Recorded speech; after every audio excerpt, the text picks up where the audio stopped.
you, everybody, for coming to the Aaron Torres Podcast YouTube page. If you could do me a quick favor, see that little black subscribe button at the bottom of your screen? Go ahead, click that black subscribe button. Really does help our audience grow, really does help our channel grow, really does help and mean more than you could possibly know. So go ahead, hit that little black subscribe button. Also, thank you to our presenting sponsor, Betfred Sportsbook and the Betfred Sportsbook app. Bet 50 on any game, get $250 in free bets. Thank you again to Betfred. Thank you again to you. Now, here's the video that you came here for, and that is Big 12 expansion. And so I've had a lot of you ask me about Big 12 expansion. A lot of new articles have come out, a lot of new information.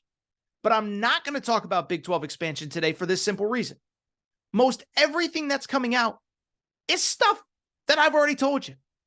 I already told you all this stuff last week, a few weeks ago, and on Monday's episode of the Aaron Torres Pod. So we're getting all these new reports. All that's happening is all of these big J's are doing their homework that I was doing 2 weeks ago. Some of these reports, by the way, are absurd. Like I saw this report from Brett McMurphy, who I think is generally pretty good, but this was absurd. He actually tweeted this out on Tuesday afternoon. He said, Big 12 coaches in favor of adding UConn to Big 12, sources told Action Network HQ. UConn, quote unquote, in the mix as an all sports addition to the Big 12, sources said. Okay, I'm here to tell you, that's not a report. That's not a report, and let me tell you why. It is because coaches have zero say in anything. The people that are making these decisions, the conference commissioner and the school president, that's the entire list. Scott Drew has no say in who's coming to the Big 12. TJ Otzelberger, the Iowa State coach, has no say in who's coming to the Big 12. Jerome Tang, who's a great basketball coach, has no say in who's coming to the Big 12. Bill Self, who is one of the greats all time, has no say in who's coming to the Big 12. For a reporter to put out basketball coaches in favor of X, that is like me saying sources told Aaron Torres Media that Aaron Torres is in favor of the red couch or the blue couch for his home redesign, for his living room redesign. No. I have a wife. She's beautiful. She's amazing. She's the one that calls the shots on the home design, okay? I have zero say, and I'm not going to pretend that I do. And Scott Drew has zero say in what is going on in the Big 12. So that's not a real report, okay? But there was, I don't even know where I went off on that tangent, but there was a real report that did come out from Dennis Dodd. He did a good job, CBS Sports, of kind of digging through the dollars and cents of everything. But within that report, there was one very interesting line that got a lot of UConn fans worried and had several UConn fans reaching out to me saying, Torres, do you think there's any truth to this? That line was in regards to Dan Hurley, the UConn basketball coach. In the article from Dennis Dodd, CBS Sports, there's a line that says, the Big East has regained a lot of its old swagger and respect because UConn is a member. With Georgetown, Ed Cooley, and St. John's, Rick Pitino adding significant coaches this offseason, the league has gotten even stronger. One veteran Big East source even suggested a move to the Big 12 would not only enable suitors to come after Dan Hurley, UConn head coach, but the coach might even begin looking elsewhere himself. So a lot of UConn fans hit me up and asked me about this. They said, Torres, is there any way UConn could somehow lose Dan Hurley if they go to the Big 12? Is he against the move to the Big 12? Well, what I am here to tell you is this. From my understanding, not only is that report complete hogwash, first of all, you should know it's hogwash because it says one veteran Big East source was the one who gave you that information. Well, guess what? You know who doesn't want UConn to leave? The entire Big East. But beyond that, what I would also say is this. Not only do I believe that that is not factually correct, I actually think it's the exact opposite. I believe that Dan Hurley is one of the people that is most comfortable. I don't know that he's necessarily, I don't want to put words in anybody's mouth. I don't know that he's pushing for it, but I think, as I've discussed many times on this show, he understands why it has to be done. And it's a few reasons why I think he is in favor of this. First of all, you need to understand this. And first of all, let me put one thing out there, okay? There is a code that one man never talks about another man's money, right? That's the bro code. That's the street code. You just don't talk about another man's money. But I am comfortable and I am confident saying that Dan Hurley was one of the most underpaid people maybe in the history of college sports this year, okay? Because in the modern era of college sports, before you ever even accomplish anything, you get a huge contract. Mel Tucker got $100 million for almost, for finishing 11-2 and getting destroyed by Ohio State. Dan Hurley this past year, if you go ahead and look at the numbers, Dan Hurley, according to an article from Front Office Sports, made $2.9 million this year. That's great money for 99.99999% of people. It is also half of what Rick Barnes made this year. Half of what Tom Izzo made this year. I don't want to say it's a third, but maybe about 60% less than what John Calipari made this year to lose in the second round of the NCAA tournament.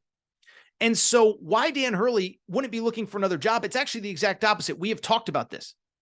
UConn won't be able to afford to pay Dan Hurley his market value if they stay in the Big East. Dan Hurley should be a $6 million a year head coach based on the market. That's about what Bill Self makes. That's about what Tom Izzo makes. Rick Barnes makes that much money. Dan Hurley's obviously done more than Rick Barnes in his short time at UConn. And so it's actually the exact opposite. If UConn stays in the Big East, where are they going to come up with the money to pay Dan Hurley $6 million a year? When you're making $10 million a year and you got to pay Gino Auriemma $3 million and you got to pay Jim Mora and you got to pay Jim Penders, the baseball coach. And oh, by the way, you got assistant coaches and facilities and this and that. You think Dan Hurley is not in favor of it? No, Dan Hurley should and will get a sizable raise. And from, his perspective, the only way to do it is to make way more money in TV money. But listen, I'm not going to claim that I know Dan Hurley. I think I know enough people around him and enough people around UConn to feel confident saying that he is in favor of the move. And why I think he's in favor of the move is for this reason. It's for this reason specifically.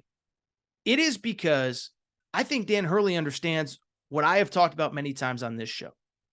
The Big 12 is the only way to guarantee that UConn continues to compete at the highest level. And this is something that I've talked about a lot on this show, okay? I've been around college sports for a long time.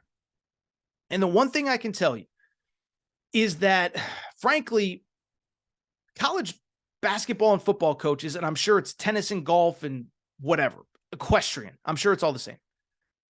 Every guy and girl, they worry about a lot of stuff.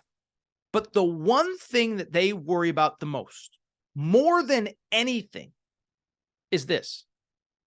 Is my school, is my job giving me every single thing I need to compete at the highest level? Think about it. Brian Kelly was at Notre Dame for 10 years.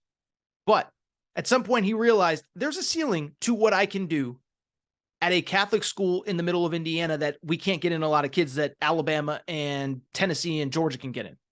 So he went to LSU. Nick Saban. Why do you think he's so scared about NIL? Because he doesn't believe he is on a fair playing field with Texas A&M and Texas and USC and some other schools. Is that fair? Is it not? I don't know. But that is what Nick Saban is worried about. We talked about this. I remember talking about this with Lane Kiffin when he considered the Auburn job last year. People said, why would he go to Auburn? Auburn's like the same job as Ole Miss. No. Auburn has better facilities. Auburn has more money. Auburn has a bigger collective. Auburn has competed for championships. So Lane Kiffin, when he thought about that job, he's sitting there thinking, you know what? If I'm going to go head-to-head with Brian Kelly and Nick Saban and Kirby Smart, I want to have every advantage they do. And so for UConn to continue to be able to compete at the highest level with Kansas, with Kentucky, with North Carolina, with the biggest brands in college basketball, you can't do it on that $10 million a year Big East deal. You can't pay your head coach what he's worth, pay your assistants what they're worth, make sure you're on par with everybody in NIL, fly private, stay at the best hotels, eat the best meals, have the best strength and conditioning coach. That all costs money. And so for UConn to do that, you can't do it on $10 million a year in the Big East. You know what you can do it on? 30 or 35 or $40 million a year in the Big 12. You know what you can't do is stay in the Big East and be making a fifth of the money that the Big 12 is making, a seventh of the money. Think about it. In 3, 4, 5 years, everyone in the Big 10, UCLA, Ohio State, Michigan, are going to be making $70 million a year in revenue just from TV. And so if you're UConn, you can't afford to fall behind. And my understanding is that Dan Hurley knows that. So I could go on and on, but I am here to tell you with fairly big certainty. That was a bunch of nonsense from Dennis Dodd. I thought the Dennis Dodd article was actually very good. But when you start quoting veteran Big East sources, you know who's worried? That veteran Big East source. He's worried about the biggest cash cow in that league, men's basketball, women's basketball, leaving, and the league falling behind because of it.